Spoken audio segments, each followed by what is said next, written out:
We are just 7 days away from the Premier League returning. Not everyone is happy about that for varying reasons, but it's back either way. Hey, I'm Adrian, and welcome back to the channel. Glad to see you, and a normal welcome to those finding us for the first time.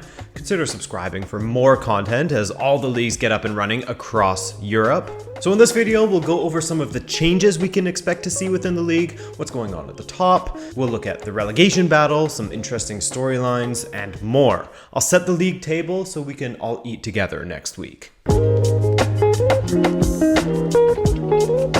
Besides all of the safety protocols that will be taken in light of protecting the players and their families due to the pandemic, an on-pitch rule change has also been approved by the Premier League shareholders in regards to substitutions. Teams will now be allowed to have 9 players on their benches. Previously, they were only allowed 7, and on top of that, teams will be allowed to make 5 substitutions per match. This is the same thing that we've seen in Germany. Portugal, for some reason, hadn't adopted it as of their first matches back, despite being one of the hottest countries in Europe, but I digress. It's Portugal after all. They do things a little different, but I believe the league approved it now anyways in Portugal. But yeah, let's back to the Premier League. So from 3 to 5 substitutions in order to prevent injuries, help with fatigue, etc.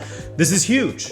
One thing that you have to remember is that the teams can still only stop play for substitutions 3 times in order to avoid a situation where a team makes 5 substitutions all in the last few moments of the match. That would be prime shithousery. All right, let's talk about the least interesting part of the table, at least as far as competition goes. Of all the questions that needed to be answered while football was on an enforced break, who would likely end up the Premier League champions wasn't really one of them. Those who opposed the return of the Premier League and instead called for the season to be null and void were, for the most part at least, as there are always exceptions, those who support clubs that could be relegated and those who just simply don't want to see Liverpool lift the Premier League trophy, something they may have to do while respecting social distancing rules, as RB Salzburg did recently in Austria. Look at how awkward this looks. Anyways, most can agree that Liverpool is fully deserving of this Premier League title, something they and their fans want more than I want a haircut right now. It's been over 5 months. I'm dying here. From the 29 matches they have played so far, Liverpool have dropped points on 2 occasions, with 1 loss and 1 draw. While City has edged them as far as goals scored, they still boast the best defense in the league. Mind you, shout out to Sheffield United, whose defense is nearly on par with Liverpool so far, having conceded 25 to Liverpool's 21 goals conceded. Speaking of the number 25, that's the point gap between Liverpool and the rest of the league. Truly an astounding feat, and that will smash the record for the points gap between first and second if they are able to maintain it. So with that point gap in mind, when can Liverpool mathematically win the title? Well, with City hosting Arsenal on Wednesday, June 17th, if City are to lose at home, Liverpool could clinch the Premier League title with a win on Sunday, June 21st, away to Everton. Man, the narrative there. Arteta beating his master and thus potentially paving the way for Liverpool to secure the title in the home of their eternal rivals. However, if City beat Arsenal and continue to win their matches, then Liverpool will just require 6 points from their remaining 9 fixtures to secure the title. As for the records they could yet beat, they could smash City's points record of 100 points from the 2017-18 season. On top of that, they could also beat City's record of 32 wins if they get 6 more wins from their remaining 9 matches. And as mentioned briefly earlier, the current record for the gap between first and second was also set by City at 19 points. What a season that 17-18 season was. All right, see you in the basement. If we were to look at the league table and rank the title race, the battle for European places, and the relegation battle as far as drama and intrigue goes, the relegation battle would be a decent shout for the most interesting area of the table to watch as the season comes to a close, as it often is. Nobody's fate is a foregone conclusion as of yet, but things are looking pretty dire for Daniel Farke and Norwich in 20th. They're certainly an interesting team, at least Going forward, they have a solid but streaky finisher in Pukki and decent attackers in Cantwell and Buendia, the latter of which ranks second in the league as far as chances created per 90 minutes, according to this graphic from Tifo. But despite that, they have the lowest goal tally in the league alongside Newcastle. Just above them, for the time being, is Aston Villa, though it should be noted that Villa have a match in hand, and if they are to win that match, they'll jump up to 16th. However, that match comes up against fellow promoted side Sheffield United, and to say their fortunes this season have been slightly better would be an understatement, as Chris Wilder could see out a European campaign next season if all goes to plan. So it seems as though Norwich will take the slide down to the championship if they continue on this trajectory, while the other two places will be interesting to see how it plays out. Bournemouth, Watford, and West Ham are all on 27 points, with Brighton just 2 points ahead of them on 29. The way I see it, a bad run of results for anyone up to even 13th, that's where Newcastle sits currently, could see the relegation battle get all the more interesting.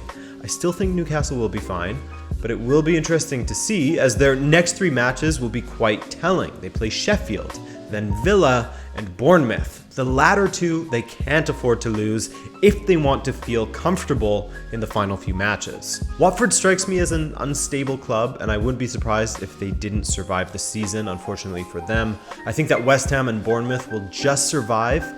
Major question marks over Villa and Brighton though. Could go either way.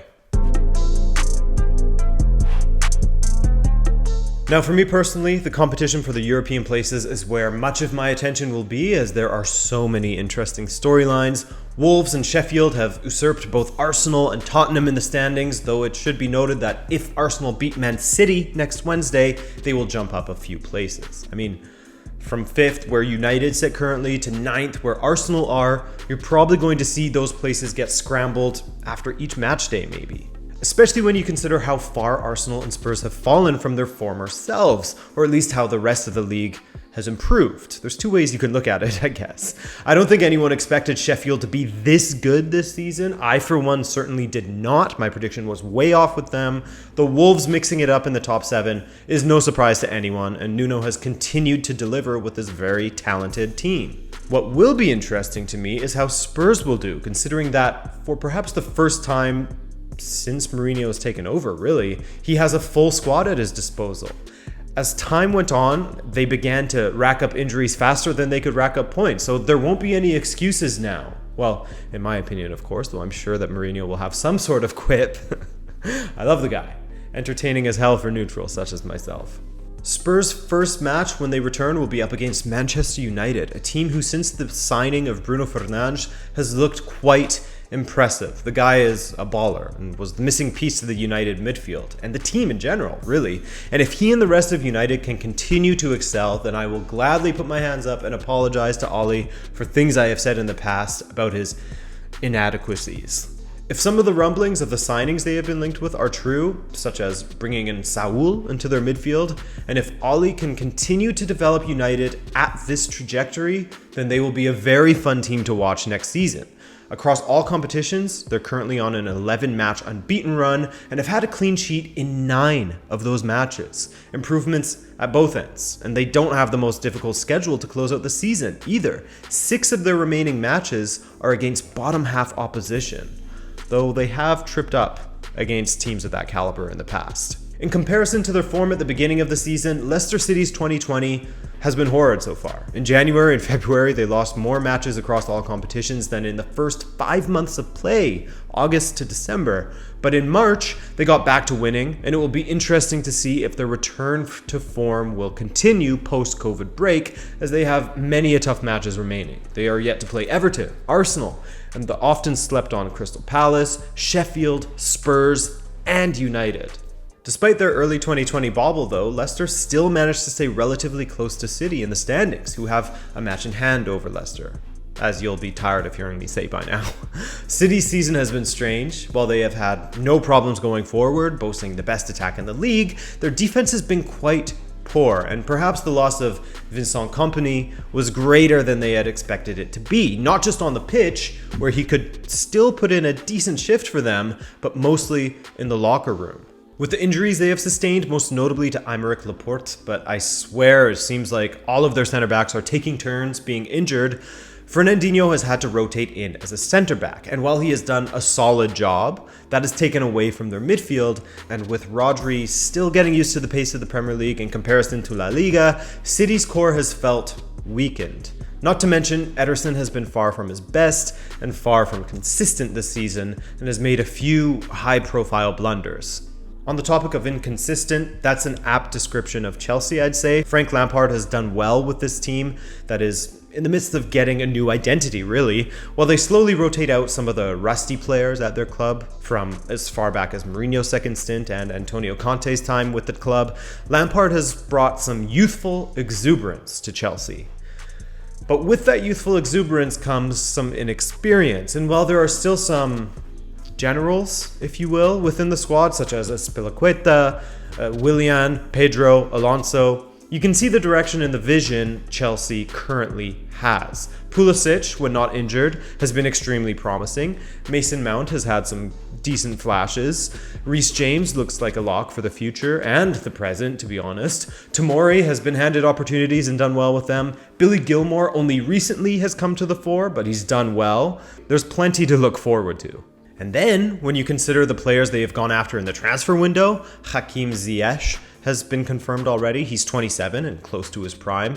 I will say, the physicality of the Premier League could be problematic for his slight frame, but that can always improve. And of course, the rumors of Chelsea looking to trigger Timo Werner's release clause to bring the extremely fast German attacker to London is very exciting. He can play across the front three, and an attack of Pulisic, Werner, and Ziyech. Wow, exciting to think about. But as I said, they will still leak goals now and then due to the inexperience in some cases, and Kepa not having a great season. But I do like where Chelsea is going as far as the makeup of the team, and if Lampard gets it right, they could be a stunning side to watch next season. Holding on to the Champions League places is vital for them, and their form since the end of November has been troublesome. They've been incapable of stringing 2 wins together since November 9th, so that will need to be addressed, or else they will surely be usurped by the chasing pack that is hot on their heels at this point. Arsenal is a bit of an interesting side, as I have trouble nailing them down, but one thing is for certain, they've clearly improved under Arteta. Their attack is a bit strange and has suffered at times, including when they went on a run of 4 draws in a row recently. And by recently, I mean within their last 6 Premier League matches, which were many months ago now. Like 5 months ago that run started. But anyways, their attack has been decent as of late, and it's been nice to see Ozil return to some sort of form. He's still yet to reach his top form for Arsenal, but he's definitely improved under Arteta, for sure.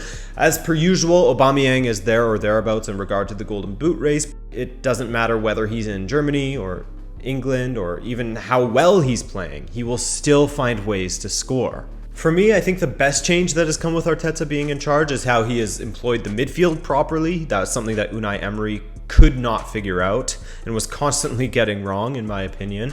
That said, I still will take plenty of convincing in order for me to trust Arsenal's back line, and that's simply a personnel issue.